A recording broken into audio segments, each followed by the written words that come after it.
Good evening, good afternoon, everyone. Thank you for listening to the recording and a warm welcome to you, Elsner. Thank you so much for joining. I will try and go through this brief as quickly as possible because I know there are some other collabs that some students do want to attend as well. So what we're going to look at today is just an introduction to what is expected of you for part 3 of the POE. Now you would have just submitted part 2, so you've just finished submitting part 2, which was due on Thursday last week. I haven't looked at those part 2s yet, but by the time you submit part 3, you will have your feedback and your result for part 2 as well. So I'm hoping to have that feedback for you, let's say by Wednesday this week, and then you can run with it, read the feedback that is provided, and then implement it again going forward when you submit part 3. So part 3 obviously is a continuation from part 1 and part 2. Part 3 is due on the 24th of October, so we've still got some time to work on part 3. Again, it's an individual task and it is submitted separate. So you're going to submit it in a separate document as if you have done the other ones as well. Okay, so task 3 for 30 marks. Following on to what you've already done in part 1 and part 2. Please, if anybody's listening to the recording and you have a question, please send me a message via VC Learn or send me an email and I will gladly help you as well. If you've got any other questions, join the next collab session, again, where you can ask any questions and interact with me via that way as well. Okay, I will share this recording. And like I say, if you have listened and you've got questions, please do let me know. So if you remember correctly, in part 1 and part 2, we identified ideas. We looked at whether idea would be feasible or not. So we've looked at what type of characteristics would make our product a good, successful product. We looked at doing an environmental analysis. So we conducted a pestle analysis for that.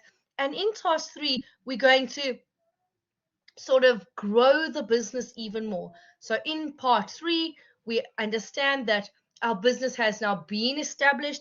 We're existing in the market as well. And now we want to create a bigger brand name. We want to increase our market share. Okay. So we've now started this business. We've grown. We've shown a profit.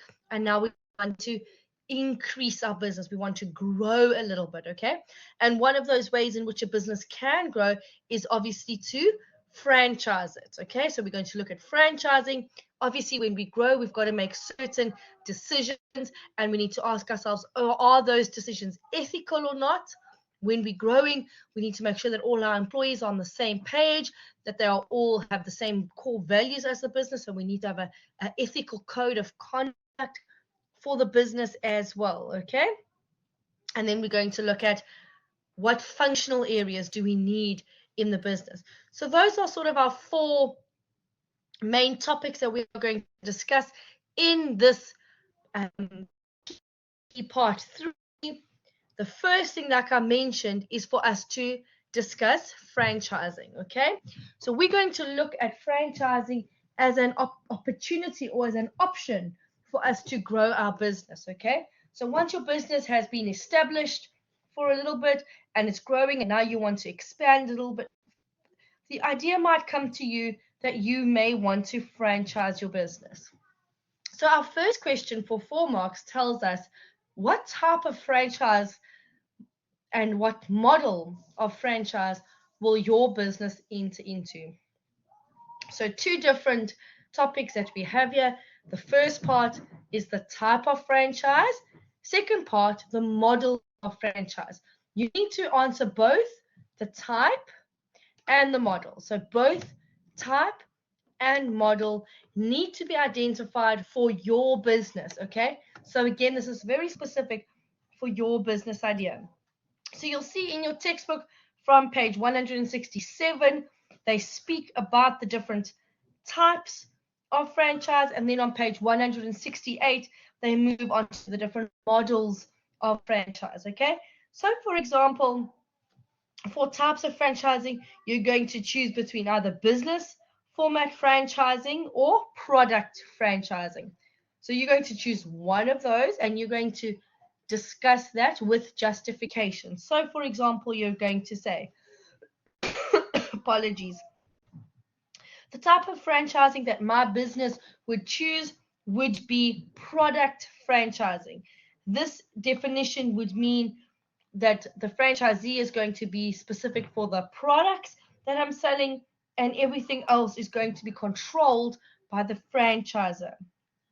So you're going to identify the type of business first, or you could say the type of franchise, or you could say the type of franchise that my business is going to enter into is business format franchising. This is when the entire package with all the deliverables and all the services are included in the package that I'm offering. It's got a strong corporate identity. The whole system is working well. So it would be best suited for my business to enter into this type of franchising. So a brief description of why you would choose that type of franchise. Remember, it is only for 4 marks. So you don't need to give me an essay to define the type of franchise. All you need to do is say the type of franchise and give 1 line or 2 sentences for the type of franchising that it is. Okay. And then the second half, or the second 2 marks of the question, is to look at the model of franchises. Now, there are many different models of franchising that you can get. Your book lists up to 15 different types. So there are 15 different types of franchising. You are going to choose the one that is best suited to your business and give a reason for that. So, for example, you may say that the franchise model that your business would be best suited for would be unit franchise because X, Y, and Z. Or the best model of franchising for your business is referred to as retail franchise. This is defined as, and the reason why I say this is. So again, identify the model of the franchise and then give the reason, apply it to your business that you would have there. So 2 marks for type, 2 marks for model, and again, you would find it there between page 167 and 172. So the first part, you're looking at you're going to choose between business type or product type franchising. Why did you say either one? And then the different models of franchising. Choose one model and say, why did you choose that model? Okay. Then for question 2, you're going to be looking at the ethical dilemmas. Okay. So ethical dilemmas are any points in the business where the entrepreneur, the owner, stops and thinks to him or herself, what am I going to decide? Which way am I going to go? Okay. So as the venture operates daily, so there's daily things happening in the business, we are sometimes faced with these ethical dilemmas. It is cheap for me to get rid of my waste by just pumping it in the ocean, but that means I'm killing hundreds of fish. Am I going to make more profit but kill the ocean? So an ethical dilemma. My profits could increase drastically, but at the same time I'm harming the environment. Or what other type of ethical I sell my product in weight, so I weigh the product. If I make my product heavier by injecting it with water or brine, it feels heavier, it weighs heavier, customers are paying more, but they're actually getting less. So my profits are increasing, but I'm doing something that is wrong or unethical. So what are the dilemmas that you are going to face with? Dilemmas can be in the form of the product that you sell, in terms of the way that you are advertising, in terms of the social awareness around the business and the product, in terms of the quality. So you might be able to source certain items that you need at a cheaper price, but at a worse quality. What is the ethical dilemma that you are going to be doing there as well? Competitive advertising, you can't compare brands to each other directly in an advertising campaign. Again, those would be types of ethical dilemmas. So any ethical dilemmas that your business might face. Here we are looking for about 3 ethical dilemmas. that you have explained in relation to your business, okay? So your business might face different dilemmas. You will need to think about these. They are might face. In other words, it doesn't mean that your business has faced these ethical dilemmas. They might crop up. They are hypothetical. In other words, you need to make them up. What type of ethical dilemmas could your business face? Could your business face advertising dilemmas? Could they face product or quality dilemmas? What type of dilemma is most likely going to be a problem for your business? So again, list 3 different dilemmas and make sure that you have related them to your business, your idea, specifically to your task.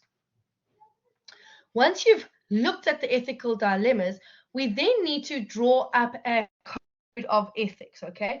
So if you just had to Google an example of a code of ethics, you'll see there are lots of different templates that you are most welcome to use. However, you can keep it simple, and in our textbook, they give us a very simple example of what a code of ethics should look like, okay?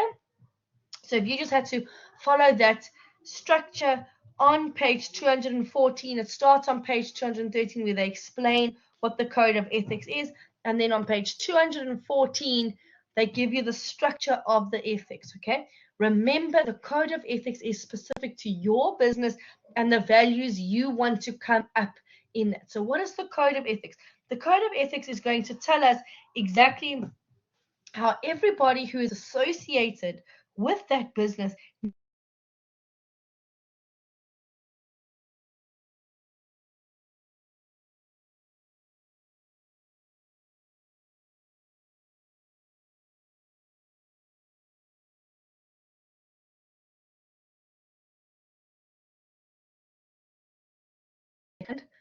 Sorry, I'm back again. I'm just going to repeat that. So for question number 3, you're looking at developing a code of ethics.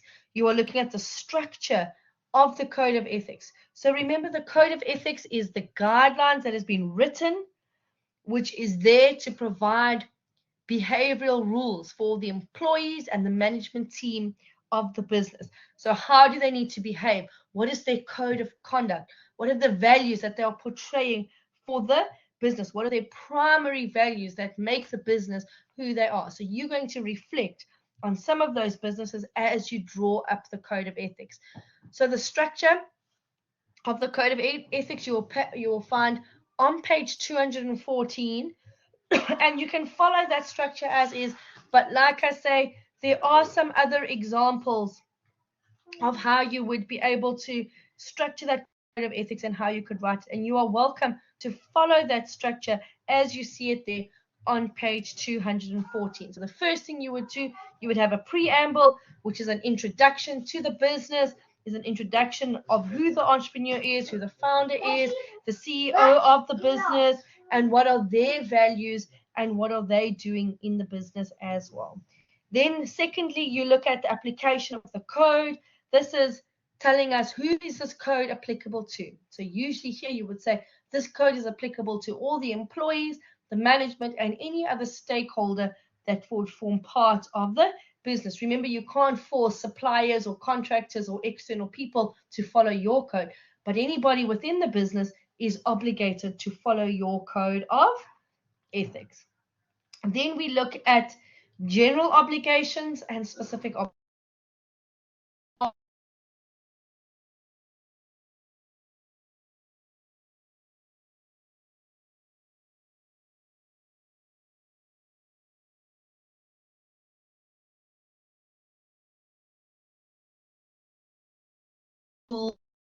What do you expect? Okay, so general rules that you're going to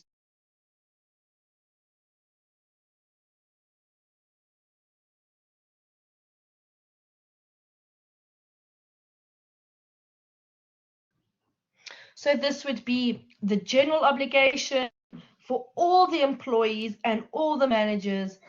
That who are these rules applicable for? General obligations would be something like treating your customers with respect, being at work on time. Okay, so those would be general obligations, general rules of behavior. Not to come to work under the influence of alcohol or on drugs, whatever it may be. So just general obligations that all employees and all managers are expected to behave like. And then we've got specific issues that would be relevant to your specific business. So this is things like if there are conflict of interest within the business, if there is men and women working in the business, what are the rules on sexual harassment? Am I allowed to touch if I'm walking past a female employee, can I smack her on the bum, for example? No, it's written in the code of ethics that we need to have respect, whatever it must be. Health and safety. If you're working in a kitchen, make sure you're always wearing your gloves. So those are type of code of ethics that you would have to do. What are our environmental responsibilities?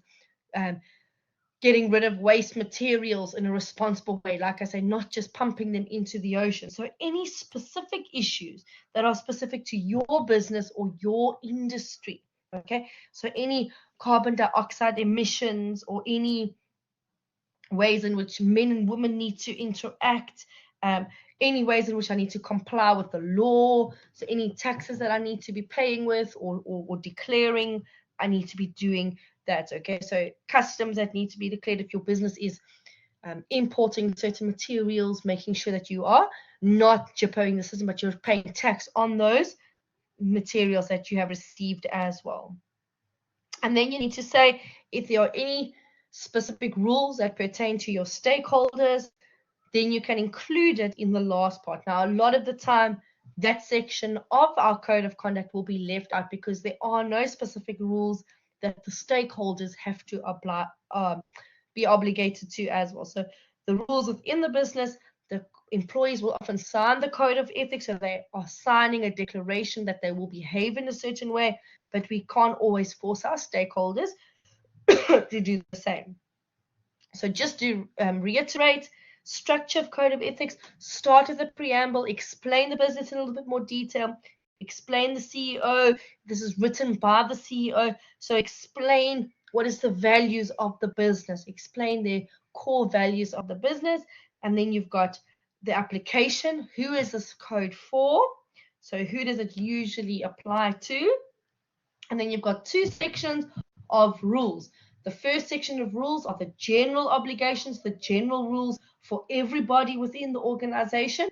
And then the second, last part of it are the specific issues, the specific rules that would be applicable to your business and your business only. So customer service, sexual harassment, confidentiality of information. So say now you're working in a shop that is making a special recipe, your employees are obligated to keep that recipe a secret, for example, if that information is confidential. And that is question 3. So if you've got any questions on that question for 5 marks to develop a code of ethics, again, you can use a template. You do find these templates on Google. You are welcome to use them.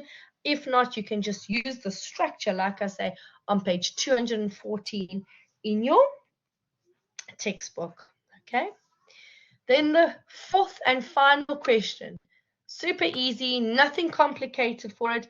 For 15 marks, you are going to explain 5 functional areas of your business, okay? And then you're going to include a task that each functional area will be responsible for. So we have at least 8 different functional areas within business. We've got human resources, we've got operations, we've got finances, marketing, etc., etc. You need to choose any 5 functional areas, and you then need to say what would the responsibility of that functional area be. Let's say, for example, we speak about marketing. So you've got 5 functional areas. Each functional area is worth 3 marks. For each one of those functional areas, for the 3 marks, you're going to say what the functional area is. Let's say it's marketing. Okay, so you're going to say marketing, and then you're going to say definition of marketing, short definition, and then give an example of a task. Okay, example of a task or responsibility that each. So you would say One of the functional areas in a business is marketing. Marketing can be defined as a set of activities that An example of the task of someone in the marketing um, function would be to draw up a promotional strategy at the launch of our product. Or you would say one of their jobs is to recreate the digital brand for our platforms that we are using. Or one of the tasks of the marketing manager is to make sure that there is sufficient advertising for our business. Okay, so you're going to do that for each functional area, and you're going to choose 5 functional areas. So you only need to choose 5 functional areas. For each of those 5 functional areas, you are going to provide with a definition and an example of a task that they would be responsible for. So then that would give you your 3 marks for each functional area to the maximum of 5 functional areas that you would need for that as well. And that really wraps up part 3. There's nothing more complicated. That is what task 3 is. Step 1, franchising. Step 2, looking at the ethical dilemmas. Step 3, drawing up the code of conduct. And step 4 would be listing the 5 different functional areas that you have.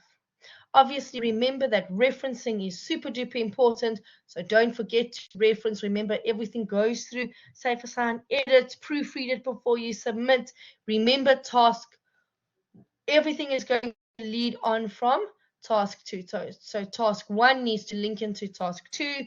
And then at the back here, sorry, it edited it out, says, and that will link into task 3. So be creative, apply your work well, and yeah, the task 1s went really well. Like I said, I haven't finished looking at all the task 2s, but so far so good. So I'm expecting good task 3s as well.